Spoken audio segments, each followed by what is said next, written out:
Well, welcome back to episode 43 of Neil Donaldson's Lotus Excel restoration. In this episode, I'm going to start covering some of the components. I bought some leather. Well, it's actually fake leather. It's synthetic leather. And I'm going to start with the rear 3/4 bits there, which clearly need refurbishing. Before I start that, though, I just wanted to show you some of the other things that I've completed since the last episode. And I'll just show you what it is. Basically the A-pillars of the car. I mean, yeah, there's that side and that side. They're all done. I've also wired in this front light, so that for the first time we do actually have light. Yeah, I haven't done the back one yet, but I'll get round to do that. But let me show you what material I bought, and then I'll start stripping the rear 3/4 panels there.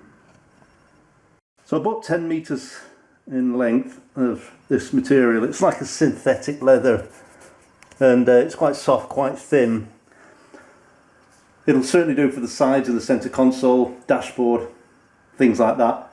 But I probably won't use it when it actually comes to surfacing the covering the seats.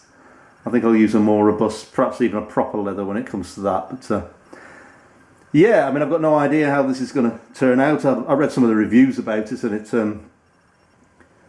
yeah, it was pretty good, made in Germany. So here it is. The 3/4 panels themselves, they seem to be made up of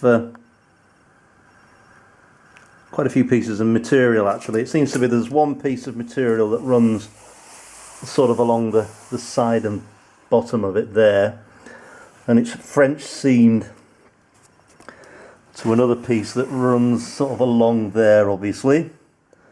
There seems to be another piece here. That seems to be one piece that runs all the way along the edge. And this bit here, I think this bit will come off. And I don't know if I'm going to be able to get the same sort of effect that's done on there now. Yeah, and this bit at the top here, I'll just cover that with the material I've been using for the headlining. I think I'll do that. Yeah, well, I definitely will do that. Yeah, and it just seems to be glued, all glued in place here, so I guess I'll have to strip it carefully and see how I get along. Yeah, it's held in by what these. Yeah, you have to the sort of tabs there, which need to be bent backwards, and probably that middle bit that's holding that bit that I've just pointed out in there. There's a couple of rivets as well all over the place. They'll have to be drilled out and come off too. Yeah, I guess we'll take it from there and see how we get along and pulling it to pieces. This is the 3/4 panel from the other side. As you can see, it's completely different. It's half sort of cloth and half leather. Well, it's more leather than cloth, I suppose. And I've removed this piece as well, and obviously that's a different effect to the one on the other side.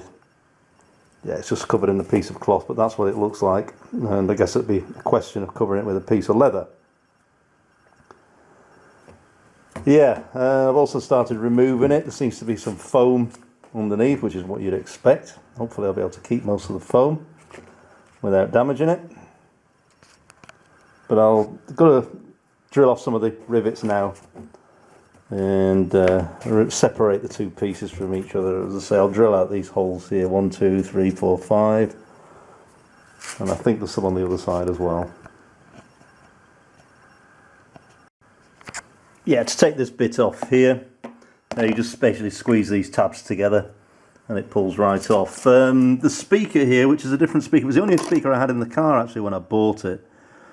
I've removed this bit here, but it seems like somebody's put it in with some either silicone sealant or something like that, and just made a bit of a mess of it. I don't think, yeah, I mean, maybe it wouldn't have stayed in there without the silicone, but there was no reason to put it all the way around there, just to hold that bit on there, but it seems like they've done that. And then I have to just release these 4 holding screws here. to remove that speaker.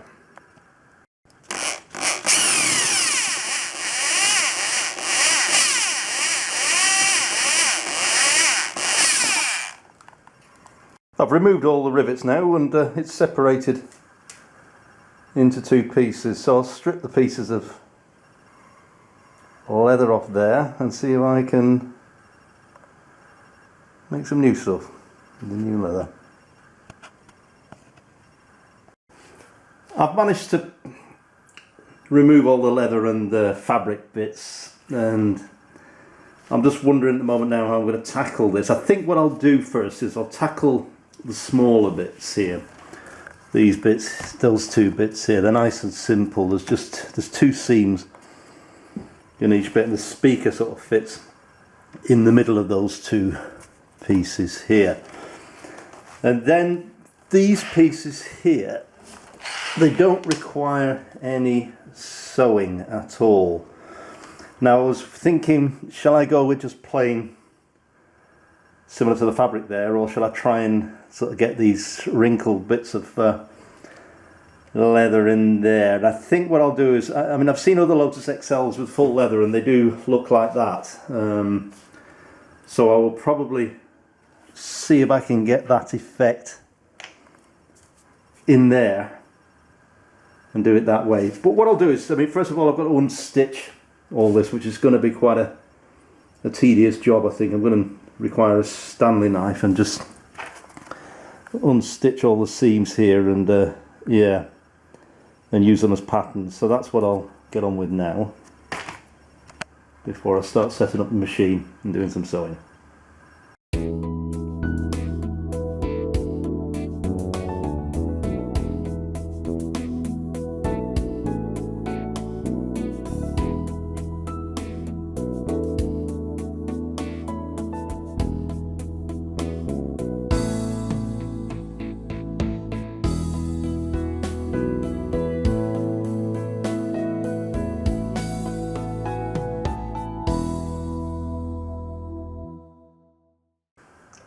I've marked some patterns out. I'll cut them out now, and let's see how we get along.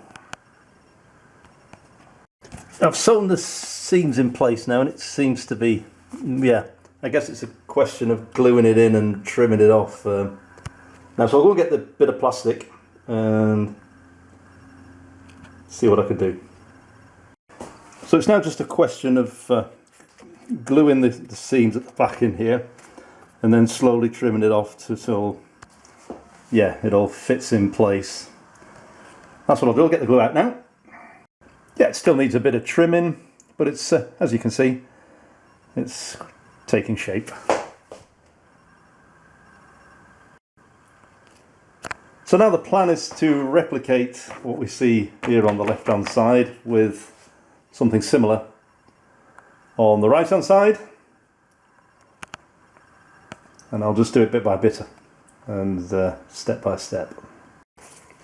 I've sewn now the second speaker surround. Still need to put that in place on the other bit there. Also started the second bit of pleat in there. That's yeah, obviously make it fairly similar to that. The next stage is now I'm going to cut a piece out for the long bit there. Cut around that.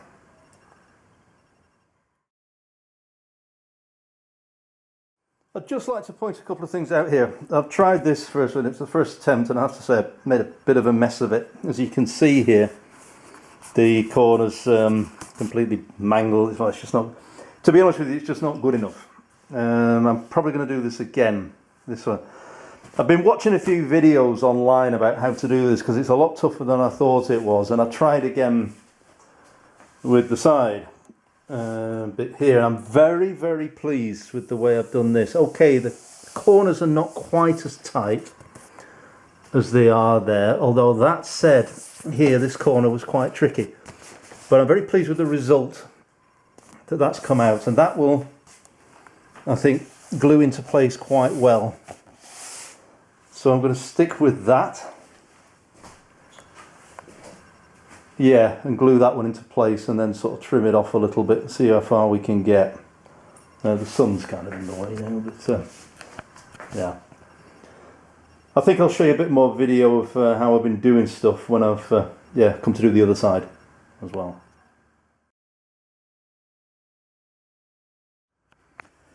Now the key to doing a good job regarding this when sewing pieces together is preparation.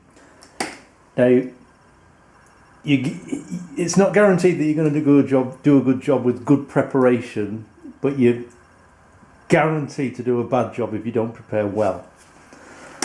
This is what I've learned in my humble experience and time doing this. Now, as you can see on these two pieces of leather, I've had to use the same bits of leather for both sides as templates because they're actually slightly different. The one with the cloth sort of up there is actually different. It's a different shape to this. So I'm going to have to mark out, sort of do it in reverse, if you see what I mean. So as you can see, I've made some markings on this bit of leather here, and the idea is that I'm going to transfer those markings to the bits of leather that are cut out for the new cover, if you like. And the idea is when you're sewing them is to get everything to match up properly, and that's the key. So I'll transfer these markings. I'll cut some new pieces of leather out on the synthetic leather and transfer those markings to the new bit of leather when I'm marking out the new seam. I'm just drawing around and marking the seam across here. I'm making the seam exactly 1 centimetre thick. It's very important that you get this bit accurate if you want reasonable results. So now that I've measured out the seam, the next thing I'm going to do is put on the new material, the markings. The green markings I've put on the old leather there. I'm going to transfer those markings to the new bit of material. Yeah, that's done, and these markings will help match up onto the second piece that I'll cut out. And when it comes to sewing them, I'll be able to match them a lot more accurately.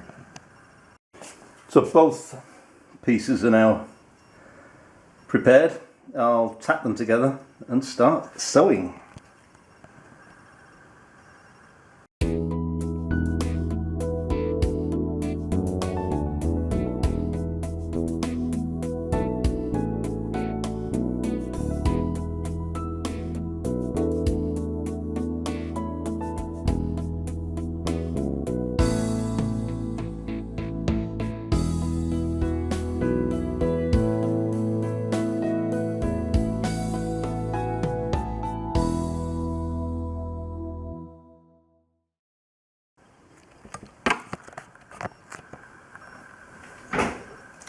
So the technique I've used here is I've cut some slats in there to line them up along the corner here, because we're starting to get into a curve bit now.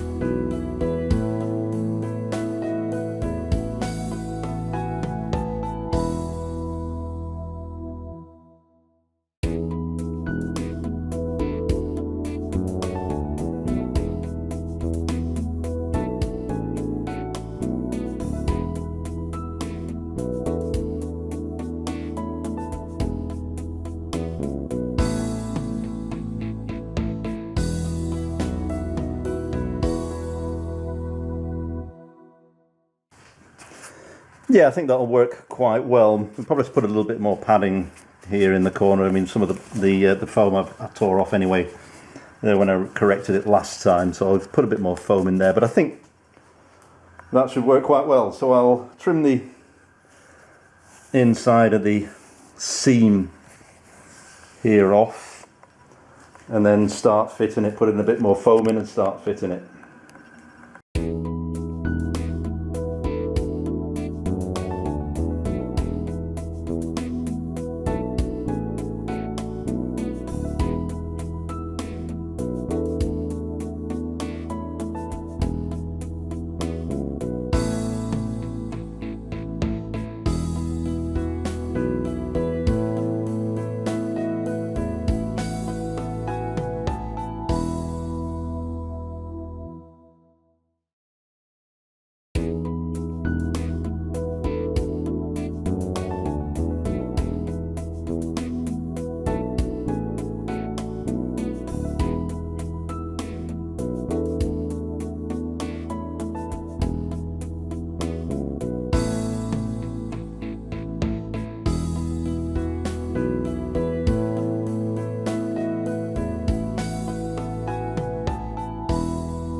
Just about finished the leather parts of it. I've still got to do obviously cover the top bit there, but put a bit more attention into it than the last one.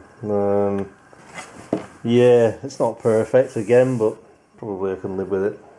We'll see how it looks when I put it on the car.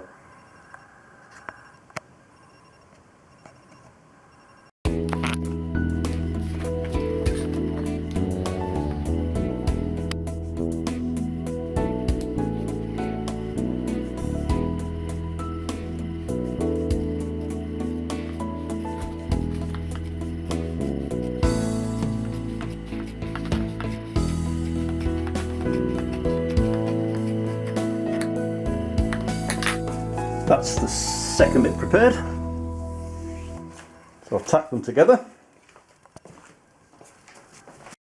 I think I'll just get away with that. That looks okay. Cut the seam off and then start gluing it in place.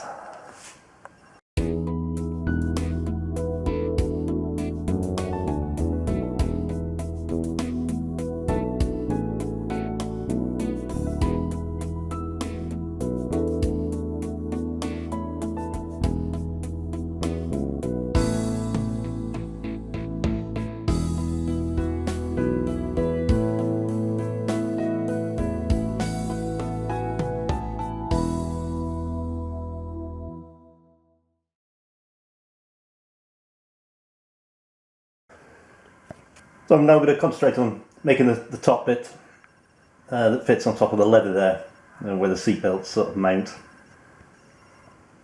Yeah, there's nothing particularly difficult about sticking these bits in. It's just a question of cutting the right size of piece and gluing it in. That's that bit done. It took me actually less than 10 minutes to do that. Yeah, as I say, it's fairly simple.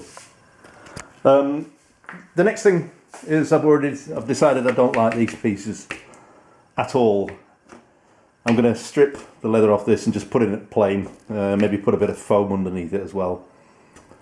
And put that in. I think that'll look a lot better than that because it just doesn't look right. So that's that bit then done, sort of in plain rather than with a pleats thing. Again, nothing too complicated or difficult there. I'm going to concentrate now on putting the speaker in place. So I'll mark out where the screws need to fit in and punch some holes in there and try and screw that in place with some sort of tabs to hold it. Both of them now are complete and ready to go in the car. Yeah, I don't know if I'm going to, I mean, it could do with perhaps a bit more tension in some of the things there, but I'm not going to do that now. I'll put them in the car now and, well, maybe not today, I'll probably leave it to tomorrow now, go and get some dinner now. And yeah, I guess time will tell if I can live with it. If not, I'll take them out again and put a bit more tension in the leather. But other than that, I'm pretty happy with the way things have gone. You know, the sewing's been okay, so I don't need to do any corrections there. It'll just be minor kind of corrections. Need to clean them up a little bit as well. But very satisfied so far. That's the other side in as well. I've just managed to screw it in. Put the top bits in and everything's fitting together quite well. I think I'm slightly happier with the results of that one than I am of that one. Just a few things here, guys, to note when you're dismantling an Excel interior. The 3/4 panels have got to come out obviously before the top bit there, and the top bit's held in by a screw, sort of where the light fittings are there. Don't forget that. You need to remove the light to access the screw. Yeah, and then it should just drop out. I've still got a little bit of work to do on the light there before I fit it. But yeah, other than that, I have to say it's starting to become quite a pleasant place. Slowly and surely, it's becoming a quiet place. I think what I'll concentrate on now is stripping the rest of the interior, and then I really want to make a start on the dashboard there. I'll probably strip the dashboard out for the next video. I haven't quite decided yet. But yeah, just to get more updates on the channel, then obviously please subscribe for those that hasn't, and you know, those are leave me comments, tell me what I'm doing wrong, all the rest of it. Thanks for the main crowd who support me all the time with the comments and advice and all that. Your support's very much appreciated. And until the next video, take care.